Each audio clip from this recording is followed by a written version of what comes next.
খুশি অনুভব করার দিন।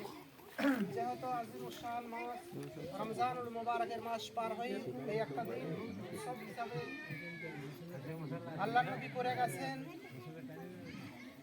ওয়াজিব নামাজ 2 রাকাত আমরা আদায় করি।